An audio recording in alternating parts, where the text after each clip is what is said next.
पिछले पार्ट में हाओ चेन ने कहा था कि हम स्टार डीमन पैलेस में जा सकते हैं, लेकिन मास्टर यांग ने इसके लिए उसे मना कर दिया था। तब इस पर हाओ चेन इनसे कहता है कि आपको इसके बारे में चिंता करने की कोई जरूरत नहीं है, और फिर वो बताने लगता है कि जब वो टेलीपोर्ट होकर वहां पर गया था तब इसके आहट के बारे में सुनकर कुछ लोग चेक करने के लिए आए थे, जिनके बातों से हाओ चेन को पता चला था कि स्टार डीमन गॉड बहुत ही बुरे तरीके से इंजर्ड है। तब इसके बारे में सुनते ही एक सीनियर इसके लिए काफी एक्साइटेड हो जाते हैं और कहने लगते हैं कि ये तो हमारे लिए बेस्ट टाइम है, क्योंकि अगर हमने किसी तरह से स्टार डीमन गॉड को मार दिया तब तो हम होली बार को बहुत ही आसानी से खत्म कर देंगे। मगर वहीं हम देखते हैं कि मास्टर यांग अभी भी इसके लिए रेडी नहीं होते और फिर कहते हैं कि ये काम असल में इतना आसान नहीं है, क्योंकि मुझे लगता है कि ये चीज हमारे लिए बहुत बड़ी डील है और इसीलिए हमें इसके बारे में ध्यान से सोचना होगा। लेकिन तभी हम देखते हैं कि मास्टर च्यू इस बात से काफी गुस्सा हो जाते हैं और कहते हैं कि अगर ऐसा ही चलता रहा तो फिर हम इसके बारे में कुछ भी नहीं कर पाएंगे। लेकिन अब ऐसी बात सुनकर हाओ चेन भी इससे परेशान हो गया था, इसीलिए वो इनसे पूछता है कि आखिरकार आप किस सिचुएशन के बारे में बात कर रहे हैं और यहाँ पर डीमन आर्मी ने अचानक से अटैक क्यों किया। जिसके बाद हम देखते हैं कि मास्टर च्यू अब हाओ चेन से कुछ भी नहीं छुपाते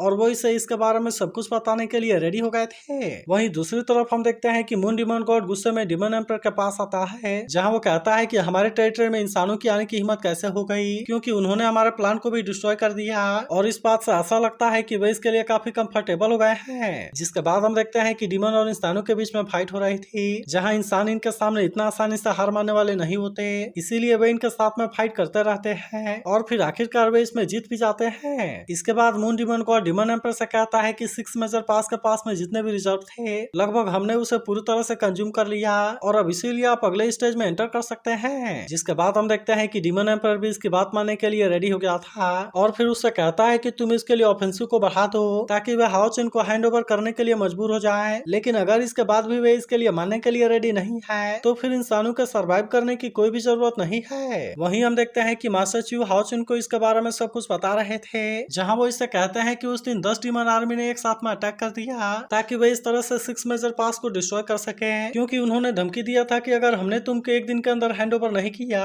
तो फिर वे इसके लिए बिल्कुल भी पीछे नहीं हटेंगे और वे इस तरह से इंसानियत को पूरी तरह से मिटा भी देंगे। तब इसके बारे में सुनते ही लिन सिन इस बात से काफी परेशान हो गया था और फिर वो कहता है कि क्या डीमन को हाओ चेन के फेवर के बारे में पता चल गया। जिसके बाद हम देखते हैं कि हान्यू भी इस बात से काफी परेशान था और कहता है कि हमने डीमन पिलर को बनाने वाले प्लान को डिस्टर्ब कर दिया और इसीलिए वे कहीं इसी वजह से तो ऐसा नहीं कर रहे। लेकिन वहीं हम देखते हैं कि मास्टर यांग को भी इसके बारे में कुछ पता नहीं था, इसीलिए वो भी कहते हैं कोई नहीं जानता कि उन्होंने अचानक से अटैक क्यों किया। लेकिन फिर भी हमें जैसे ही इसके बारे में मैसेज मिला 6 मेजर पास ने अपने आर्मी को पूरी तरह से रेडी कर लिया ताकि वे इस तरह से अपने अपने डिफेंस लाइन को प्रोटेक्ट कर सके। फिर हम देखते हैं कि वे इसके लिए अपने सारे रिसोर्स को भी यूज करने के लिए रेडी हो गए थे, क्योंकि वे इसमें कोई भी लापरवाही नहीं करना चाहते और इसीलिए हम देखते हैं कि वे इसके लिए पूरी तरह से रेडी हो गए थे ताकि डीमन इन पर जैसे ही अटैक करने के लिए आए वे भी अपने पूरे ताकत से उनका सामना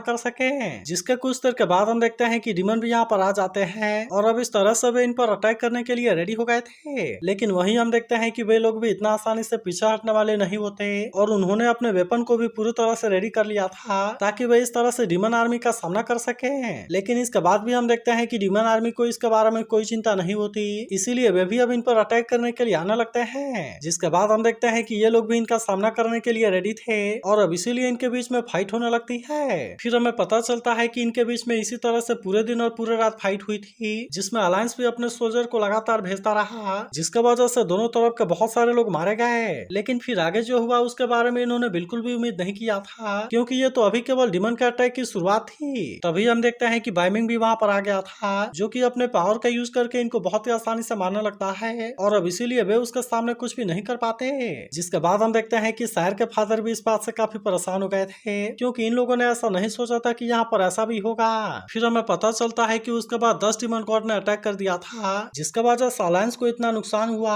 जितना कि इन हजारों सालों में कभी भी नहीं हुआ था। फिर भी हम देखते हैं कि इन लोगों ने उनका सामना करने के लिए पूरा कोशिश किया था, लेकिन इसके बाद भी वे इनके सामने ज्यादा कुछ नहीं कर सके और इसके वजह से जनान पास और वांसु पास पूरी तरह से डिस्ट्रॉय हो गए। जिसके बाद हम देखते हैं कि डीमन ने सीधे सिटी के ऊपर अटैक करना शुरू कर दिया। वहीं फिर हमें पता चलता है कि इसमें लिंक पैलेस मास्टर और चेन पैलेस मास्टर बहुत ही बुरे तरीके से इंजर्ड हो गए, जिसके वजह से अभी केवल रुओ सुई और सेन सुई अपने आर्मी को लीड कर रहे हैं। लेकिन इसके बाद हमें पता चलता है कि जियालिंग पास और कुमो पास का कंडीशन भी उतना सही नहीं है, क्योंकि अब इनकी ताकत भी बहुत जल्द खत्म होने वाली है। अब इसी वजह से हम देखते हैं कि वे दोनों पास भी बहुत बड़े खतरे में है क्योंकि इनके ऊपर कभी भी अटैक हो सकता है। लेकिन वहीं हम देखते हैं कि यूलोंग पास की कंडीशन उतनी बुरी नहीं है क्योंकि स्टार नाइट उसे गार्ड कर रहे हैं। तभी उसी समय पता चला कि सिंगू भी वापस आ गए हैं, लेकिन फिर भी डीमन का अटैक बहुत ज्यादा पावरफुल था जिसके वजह से वे किसी और पास को सपोर्ट करने के लिए नहीं जा सके। इसके बाद हम देखते हैं कि ये लोग अपने बारे में भी बताने लगते हैं क्योंकि यहाँ पर भी डीमन ने बड़े खतरनाक तरीके से अटैक किया था, जिसके बाद इन्होंने किसी तरह से डीमन फोर्स को यहाँ से भगा दिया।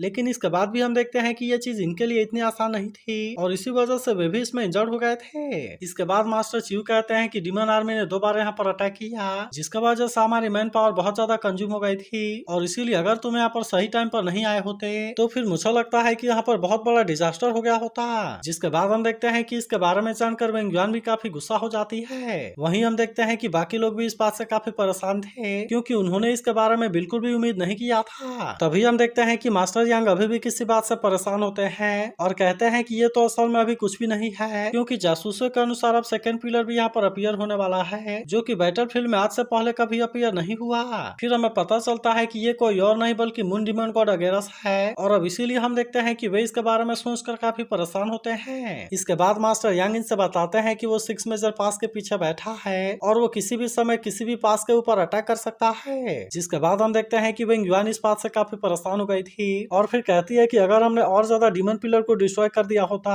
तो फिर आज हमें ऐसे सिचुएशन का सामना नहीं करना पड़ता। तभी हान्यू कहने लगता है कि वे असल में हाओ चन से डरे हुए हैं क्योंकि मुझे ऐसा लगता है कि उनको सबसे ज्यादा डर हाओ यू की एबिलिटी से है और इसीलिए ऐसा लगता है कि इसका असर बहुत ही ज्यादा है। तभी मास्टर च्यू हाओ चन से कहने लगता है कि तुम और तुम्हारा बीच पार्टनर डीमन पिलर को डिस्ट्रॉय करने की चाबी है जो कि असल में डीमन क्लैन को पूरी तरह से डिस्ट्रॉय करने का हमारा ट्रम्प कार्ड है। वहीं हम देखते हैं कि मास्टर यांग भी इसे प्रोटेक्ट करने के लिए पूरी तरह से रेडी होते हैं और कहते हैं कि चाहे इसके लिए हमें कितना भी पावर क्यों न लगाना पड़े लेकिन हम तुम्हें इसमें कुछ भी नहीं होने देंगे। जिसके बाद हम देखते हैं कि बाकी लोग भी इसके लिए पूरी तरह से रेडी हो गए थे और एक और सीनियर हाओ चन से कहने लगता है कि तुम्हें इसके बारे में चिंता करने की कोई जरूरत नहीं है क्योंकि हमारे होते हुए तुम्हें कुछ भी नहीं हो सकता। लेकिन तभी अचानक से हम देखते हैं कि यहाँ पर काफी जोरों की हलचल होने लगती है जिसके वजह से ये सभी काफी परेशान हो गए थे और किसी को भी समझ में नहीं आता कि अचानक से यहाँ पर क्या हो गया। लेकिन तभी बाहर हम देखते हैं कि फायरबॉल का अटैक होने लगा था जिसके वजह से कोई भी उसके सामने कुछ नहीं कर पा रहा था और इसीलिए सभी अपनी जान बचाकर इधर उधर भाग रहे थे।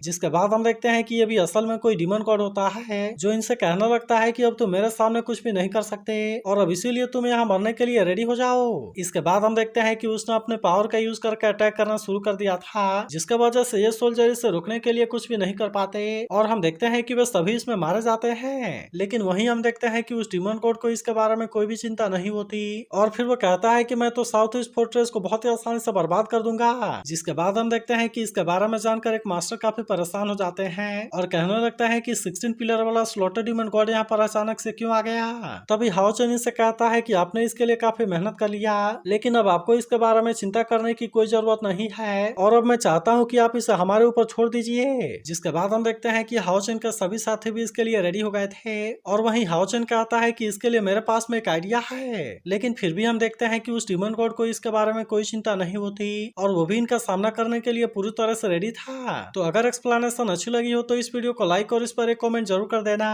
और अगर आप इसके अगले एपिसोड के लिए एक्साइटेड हो तो इसके बारे में जरूर बताना।